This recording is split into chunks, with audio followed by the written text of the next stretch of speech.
നമസ്കാരം. Indian cricket team എക്കാലത്തെയും താരസമ്പന്നമാണ് എന്ന് പറയാം. ഒരു സമയത്ത് പോലും ഇതിൽ താരങ്ങൾ അടങ്ങാത്ത ടീമുകൾ ഇല്ല എന്ന് പറയണം. വരുന്ന ഓരോ കളിക്കാരും ഒന്നിലൊന്ന് മികച്ചതായി മാറി പ്രേക്ഷകരുടെ പ്രീതി പിടിച്ചുപറ്റി താരങ്ങളായി മാറുന്ന കാഴ്ച നമ്മൾ ഇതിനു മുൻപും കണ്ടിട്ടുണ്ട്. IPLന്റെ വരവോടെ ഇന്ത്യൻ ടീമിലേക്ക് ഓരോ സീസണിന് ശേഷവും വരുന്ന താരങ്ങളുടെ എണ്ണത്തിൽ വലിയ വർധനവാണ് ഉണ്ടായിട്ടുള്ളത്. ഇന്ത്യൻ ക്രിക്കറ്റ് ടീമിന്റെ സമീപകാല പ്രകടനങ്ങളെല്ലാം മികച്ചതാണ്. ഏറ്റവും ഒടുവിലായി T20 ലോകകപ്പ് കിരീടമടക്കം നേടാൻ ഇന്ത്യക്കായിട്ടുണ്ട്. MS ധോണിക്ക് കീഴിൽ ഇന്ത്യ പുതുമുഖത്തിലേക്ക് എത്തിയപ്പോൾ തന്നെ പിന്നീട് വന്ന വിരാട് കോഹ്ലിയും രോഹിത് ശർമ്മയും ഇന്ത്യയുടെ തലപ്പൊക്കം താഴാതെ മുന്നോട്ട് കൊണ്ടുപോയി. എന്നാൽ ഇവരെല്ലാം നായകന്മാരെന്ന നിലയിൽ തന്റേതായ ശൈലി പിന്തുടർന്നവരാണ്.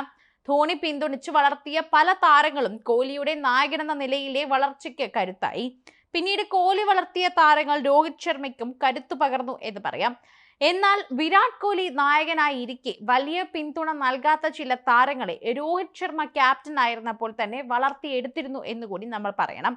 ഇവർ ഇന്ന് ഇന്ത്യയുടെ സൂപ്പർ താരങ്ങളായി തന്നെ നിലകൊള്ളുകയാണ്. ഇത്തരത്തിൽ കോഹ്ലി തഴഞ്ഞവരിൽ നിന്ന് രോഹിത് കണ്ടുപിടിച്ച് സൂപ്പർ ഹീറോയാക്കി മാറ്റിയ താരങ്ങൾ ആരൊക്കെയാണെന്നാണ് ചർച്ചയിൽ വരുന്ന പ്രധാനപ്പെട്ട കാര്യം. ഒന്നാമത്തേതെന്നും പറയുന്നതും വളരെ പ്രധാനപ്പെട്ടതായി മലയാളി ക്രിക്കറ്റ് താരങ്ങൾ പോലും കാണുന്നത് നമ്മുടെ സഞ്ജു സാംസനെ തന്നെയാണ്. വിരാട് കോഹ്ലി നായകനായിരിക്കെ സഞ്ജു സാംസണിന് വലിയ പരിഗണന ലഭിച്ചിരുന്നില്ല എന്ന് പറയുന്നത് ഒരു വലിയ പോയിന്റ് ആണ്. കോഹ്ലി വലിയ പിന്തുണ സഞ്ജുവിന് നൽകിയിരുന്നില്ല എന്ന് തന്നെ പറയാം. എന്നാൽ രോഹിത് നായകനായപ്പോൾ ഇടവെട്ടാണെങ്കിൽ പോലും സഞ്ജുവിന് കൂടുതൽ അവസരങ്ങൾ ലഭിച്ചിരുന്നതായി തന്നെ പ്രേക്ഷകർ കണ്ടെത്തി പറയുന്നുണ്ട്. T20 ലോകകപ്പിലുള്ള ഇന്ത്യൻ ടീമിൽ പോലും സഞ്ജുവിന് അവസരം ലഭിച്ചിരുന്നതായി തന്നെ എല്ലാവരും ഓർത്തു പറയുന്നു. അതുകൊണ്ട് തന്നെ സഞ്ജു ആരാധകർക്ക് ഇത് ഒന്നാമതായി പറയാൻ തന്നെ കാര്യമുണ്ട്. ദക്ഷിണാഫ്രിക്കയിൽ ഏകദിന പരമ്പര കളിക്കാനുള്ള അവസരം സഞ്ജുവിന് നൽകിയതും രോഹിത് ശർമ്മയാണ്. ദക്ഷിണാഫ്രിക്കയിൽ ഏകദിന സെഞ്ചുറി അടക്കം നേടാൻ മലയാളി താരത്തിനായിട്ടുണ്ട്. ലഭിക്കുന്ന അവസരത്തിൽ സ്ഥിരതയോടെ കളിക്കാനും മികച്ച പ്രകടനം നടത്താനും പലപ്പോഴും സഞ്ജുവിന് സാധിക്കാതെ പോയി. എങ്കിലും സഞ്ജു സാംസണിന് കൂടുതൽ അവസരം നൽകാൻ നായകനെന്ന നിലയിൽ രോഹിത് ശർമ്മ തയ്യാറായി. സമീപകാലത്ത് സഞ്ജു ഇന്ത്യൻ ടീമിനൊപ്പം കൂടുതൽ പരമ്പര കളിച്ചത് രോഹിത്തിന്റെ പിന്തുണയോടെയാണെന്ന് പറയാം.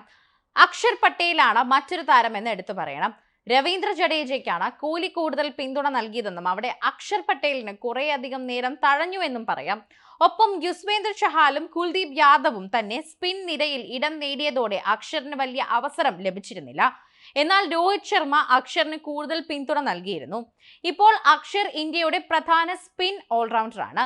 3 ഫോർമാറ്റിലും ജഡേജയേക്കാൾ ഇന്ത്യയുടെ വിശ്വസ്തനായി അക്ഷർ പട്ടേൽ മാറിയതിന് കാരണം രോഹിത് ശർമ്മ നൽകിയ പിന്തുണയാണ്. T20 ലോകകപ്പിലടക്കം മികച്ച പ്രകടനത്തോടെ ഞെട്ടിക്കാൻ അക്ഷറിന് സാധിച്ചിരുന്നു.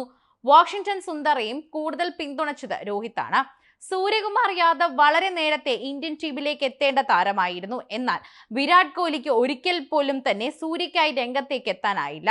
എന്നാൽ രോഹിത് ശർമ്മ ക്യാപ്റ്റനായി ഇരിക്കവേ തന്നെ സൂര്യയ്ക്ക് ഇന്ത്യൻ ടീമിലേക്ക് എത്താൻ സാധിച്ചതും എടുത്തു പറയേണ്ട ഒരു കാര്യമാണ്. രോഹിത് സൂര്യയുടെ പ്രതിഭ മനസ്സിലാക്കുകയും പിന്തുണയ്ക്കുകയും ചെയ്തു.